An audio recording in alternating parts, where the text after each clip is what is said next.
ಹಗಲುಗಳೆಲ್ಲ ದೊಡ್ಡರಾಡಿನ ಪುಗಳಾಗಿ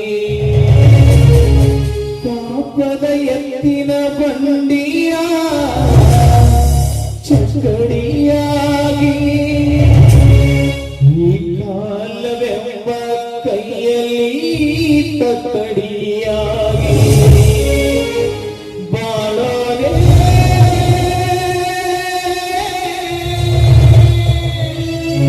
ಇಲ್ಲಿ ದಿನ ದಿನಕ್ಕೂ ಕಥೆಗಳಾಗಿ ಕಾಣುತ್ತಮ್ಮ ಮನುಷ್ಯನಾಸೆಗಳೇ ವೇದಿಗಳಾಗಿ ಉಳಿಯುತ್ತಮ್ಮ ನೀತಿಯಾಟ ಹುಡುಗಾಟ ಹೆತ್ತವರೆದೆಯಲ್ಲಿ ಬೆಂಕಿಯ ಊಟ ಶಿಬಿರನಿಲ್ಲದ ಬಾನಿನಲ್ಲಿ ಬೆಳದಿಂಗಳ ಹುಡುಕುವ ಒಬ್ಬ ಕುರುಡನ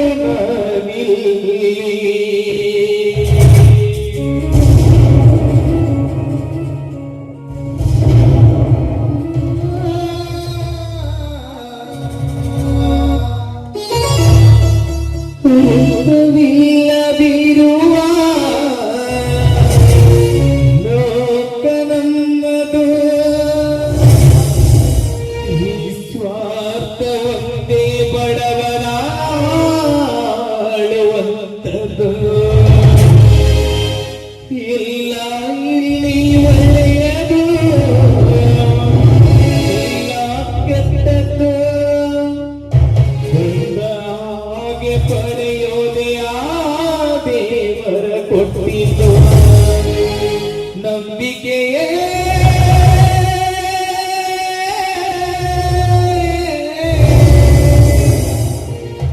ಈ ದಿನ ದಿನಕ್ಕೂ ಕಥೆಗಾಗಿ ಕಾಣುತ್ತಮ್ಮ ಮನುಷ್ಯನಾಸೆಗಳೇ ವ್ಯತೆಗಳಾಗಿ ಬಾಳತ್ತಮ್ಮ ಬೀದಿಯ ಹುಡುಗಾಟ ಹೆತ್ತವಳೆದೆಯಲ್ಲಿ ಬೆಂಕಿಯ ಊಟ ಚಂದಿರನಿಲ್ಲದ ಬಾನಿನಲ್ಲಿ ಬೆಳದಿಂಗಳ ಹುಡುಕುವ ಒಬ್ಬ ಕುರುಡನು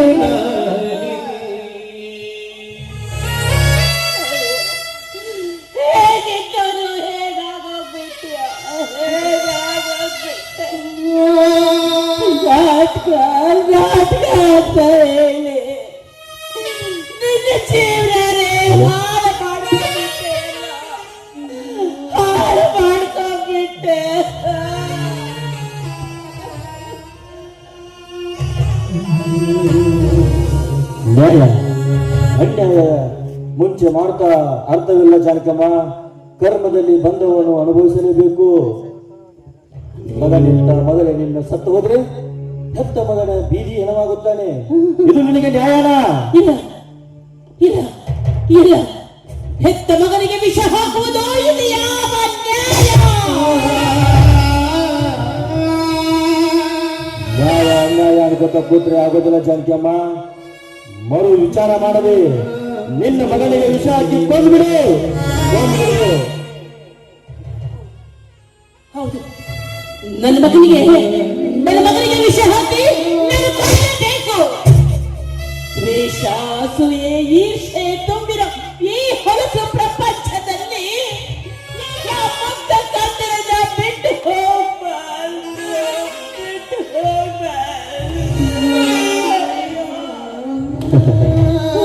ಪದ್ಧತಿಗಳು ಹೊತ್ತು ಹೆತ್ತು ಕಲಿತ ಮಗನನ್ನ ಏನಪ್ಪ ಸಾಯಿಸಿದೆ. ನನ್ನ ಹೃದಯನೇ ಒಡೆದು ಚೂರು ಚೂರಾಗಿ ಜಾನಕಮ್ಮ, ಹತ್ತು ಕರೆದರೆ ಭಗವಂತನ ನ್ಯಾಯಾಲಯದಲ್ಲಿ ತೀರ್ಪು ಬದಲಾಗಲು ಸಾಧ್ಯವೇ? ಮನಸ್ಸನ್ನು ಗಟ್ಟಿ ಮಾಡಿಕೋ, ಕಲ್ಲು ಮಾಡಿಕೋ ಜಾನಕಮ್ಮ. ನಿನ್ನ ಮನಸ್ಸನ್ನು ಯಮನಾಗಿಸಿಕೋ. ಕಲ್ಲು ಮಾಡಿಕೋ ಜಾನಕಮ್ಮ, ಕಲ್ಲು ಮಾಡಿಕೋ. ನಿನ್ನ ಮಗನಿಗೆ ವಿಷ ಹಾಕಿ ಕೊಂದ್ಬಿಡಿ.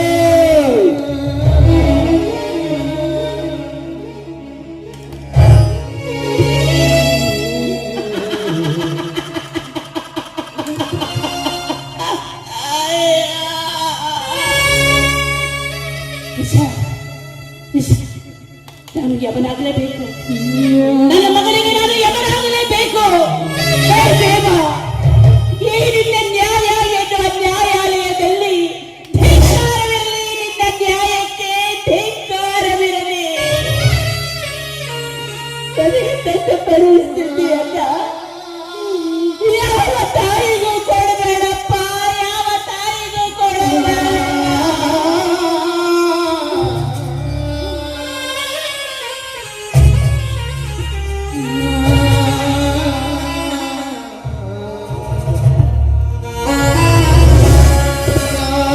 ಬರೇನು ವಿಧಿಯ ಕಂಡು ಬಿಡದು ಯಾರನು, ಏನಿದ್ದರೇನು ಎಲ್ಲ ಮಣ್ಣು ನುಂಗುವವರು. ಇದ್ದೋರು ಗುಡಿಯೊಳಗೆ ಬರುವಾಚೆಗೆ, ಇದ್ದೋರು ಗುಡಿಯೊಳಗೆ ಇರಲು.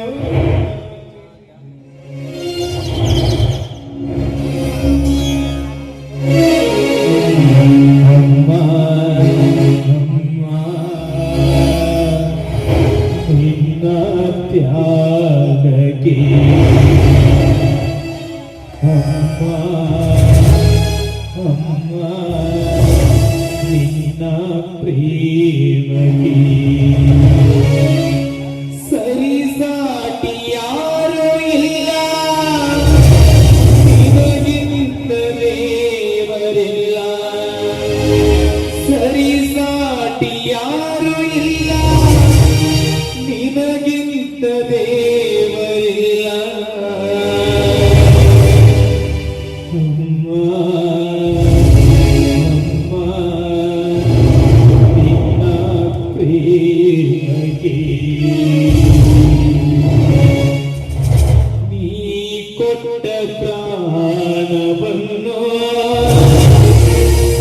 ನಿನಗಾಗಿ ನೀಡುವಾಗ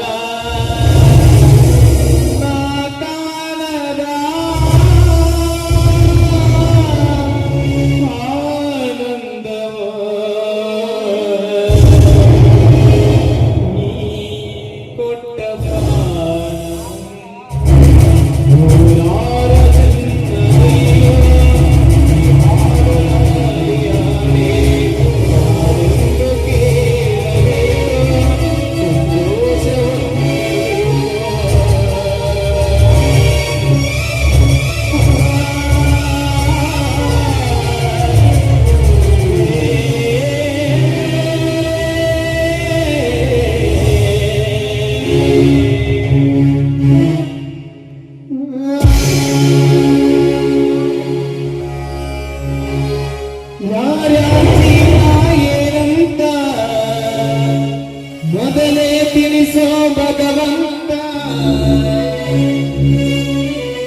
ಬಂದಿದ್ದೀನಿ ರಾಘು. ನಿನ್ನ ಮದುವೆನಾಗಬೇಕು ರಾಘು. ನನ್ನ ಬಿಟ್ಟು ಹೋಗಬೇಡ ರಾಘು. ನೋಡು, ನಾನು ನಿನ್ನ ಭಾವಿ ಪತ್ನಿ ಬಂದಿದ್ದೀನಿ ಕಣ್ಣು. ನನ್ನ ಹೊಟ್ಟೆಯಲ್ಲಿ ಪಾಪದ ಪಿಂಡ ಬೆಳೀತಾ ಇದೆಯೋ. ಇಂಥ ಸಂದರ್ಭದಲ್ಲಿ ನನ್ನ ಒಂಟಿಯನ್ನಾಗಿ ಮಾಡಿ ನನ್ನ ಬಿಟ್ಟು ಹೋಗಬೇಡ ರಾಘು. ಪಾತ್ರಗಳಲ್ಲಿ ತಿರುವುಗಳೇನಿತೋ ಏ ರಾಘು, ನಿನ್ನ ಪ್ರೀತಿ ಸಾರಿತ ಬಂದಿದ್ದೀನಿ ಕಣೋ. ನಾನು ಎಷ್ಟು ಗೊತ್ತಾ, ನಾನು ಎಷ್ಟು ಪ್ರೀತಿಸಿ ಗೊತ್ತಾ, ನನ್ನ ಪ್ರಾಣಕ್ಕಿಂತ ಹೆಚ್ಚಾಗಿ ನಿನ್ನ ಪ್ರೀತಿಸಿದ ಕಣೋ. ಹೇಳು ಹೇಳು, ನೋಡಲಿ ನೋಡಲಿ.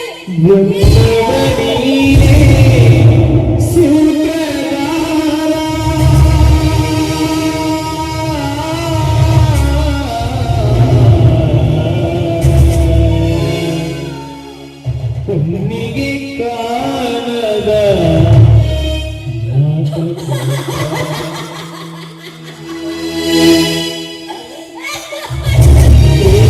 ಗಳನ್ನು ಬೇರ್ಪಡಿಸಿ ನೂತನ ಜೋಡಿಯ ಸೇರಿಸುವೆ.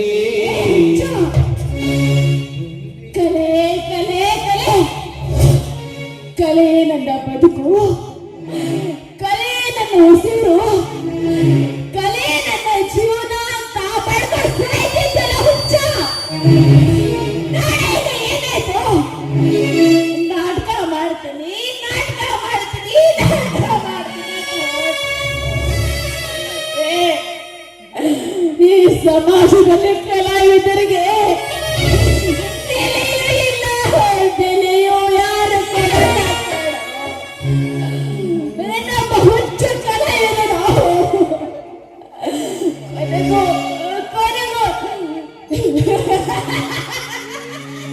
ನಾವಿಗೆ ಕೊಟ್ಟ ಮಾತನ್ನು ಉಳಿಸ್ಕೊಳ್ಳಿಲ್ಲ ನೀನು. ಮಾತಿಗೆ ತಪ್ಪಿ ನಡೆದಿದ್ದೆ ನೀನು. ನಾನೇನು ಇದು ಜೀವನ ನಾಟಕರಂಗ, ದೇವನ ಚದುರಂಗ. ಇದು ಜೀವನ ನಾಟಕರಂಗ, ದೇವನ ಚದುರಂಗ. ಇಲ್ಲಿ ಯಾರಿಗೆ ಯಾರೂ ಇಲ್ಲ, ಅನುಬಂಧಕ್ಕೆ ಅರ್ಥವೇ ಇಲ್ಲ. ಇಲ್ಲಿ ಯಾರಿಗೆ ಯಾರೂ ಇಲ್ಲ, ಅನುಬಂಧಕ್ಕೆ ಅರ್ಥವೇ ಇಲ್ಲ. ಇದು ಜೀವನ ನಾಟಕರಂಗ, ದೇವನ ಚದುರಂಗ. ಇದು ಜೀವನ ನಾಟಕರಂಗ, ದೇವನ ಚದುರಂಗ. ಯಾರಿಗೆ ಯಾರು ಸಪ್ಲ ಮಾಡಬೇಡ. ನನ್ನ ರಾಘು ನಿದ್ದೆ ಮಾಡ್ತಾ ಇದ್ದಾನೆ. ನಮ್ಮತ್ತೆ ಬಂಗಾರದಂತ ಅತ್ತೆ ಕಡೆ ಸುಮ್ಮನೆ ಇರಬೇಕು, ಗಲಾಟೆ ಮಾಡಬೇಡ. ಅವ್ರು ಮಲಗಿದ್ದಾರೆ. ನೋಡಕ್ಕ, ಈಗ ಹೆಚ್ಚಿಗೆ ಮಾತಾಡೋಕೆ ಸಮಯವೇ ಇಲ್ಲ. ಯಾಕೆಂದ್ರೆ ಬಂಗಾರದ ಮನುಷ್ಯ ನನ್ನ ರಾಘಣ್ಣ. ಆತಿಗೊಮ್ಮೆ ಅವನ ಕೊನೆ ಆತಿ ಏನು ಅಂತಂದ್ರೆ, ಕಲೆಗಾರನಾದ ಅವನ ಅಂಗಾಂಗವು ಒಬ್ಬ ಕಲೆಗಾರನಿಗೆ ಸೇರಬೇಕು ಎಂಬುದೇ ಅವನ ಕೊನೆ ಆಸೆ. ರಾಘಣ್ಣ ನಮ್ಮನ್ನೆಲ್ಲರನ್ನಾಗಲಿ ದೂರ ಹೋಗಿದ್ದಾನೆ. ಅವನ ನೆನಪು ಶಾಶ್ವತವಾಗಿ ನಮ್ಮೆದೆಯಲ್ಲಿ ಅಚ್ಚಳಿಯಾಗಿ ಮೂಡಿದೆ. ಅಂದಮೇಲೆ ಅವನ ಅಂಗಾಂಗ ವೀರಾಟನಿಗೆ ನಾವು ಒಪ್ಪಿಸಲೇಬೇಕು. ಅವನು ರಸ್ತೆ ಅಪಘಾತದಲ್ಲಿ ಕಣ್ಣು ಕಳ್ಕೊಂಡಿದ್ದಾನೆ. ಬಹುಶಃ ನಮ್ಮಣ್ಣನ ಕಣ್ಣು ಅವನ ಕಣ್ಣಿಗೆ ಸೇರಿದ್ರೆ ಅವನ ಕಣ್ಣಲ್ಲಾದ್ರೂ ಈ ನಮ್ಮ ರಾಘಣ್ಣನ ಕಣ್ಣು ತುಂಬ ಕಾಣಬಹುದು. ಹೆಚ್ಚಿಗೆ ಸಮಯ ಇಲ್ಲ, ನಡೀರಿ. ಮೊದಲು ರಾಘಣ್ಣನ ಶರೀರವನ್ನು ತೆಗೆದುಕೊಂಡು ಆಸ್ಪತ್ರೆಗೆ ಕುಡಿದ ಮಡಿಲಲ್ಲಿ ಬೆಳೆದ ಮಗನಾರೋ, ಮಗನದ ಪಯಣಕ್ಕೆ ಭುಜವನ ಕೊಟ್ಟವರಿನ್ನಾರೋ. ಹಳ್ಳಿಯ ನಿಂತು ಕಥೆಯನ್ನು ಮುಗಿಸಿದವಿ ವಿಚಾರ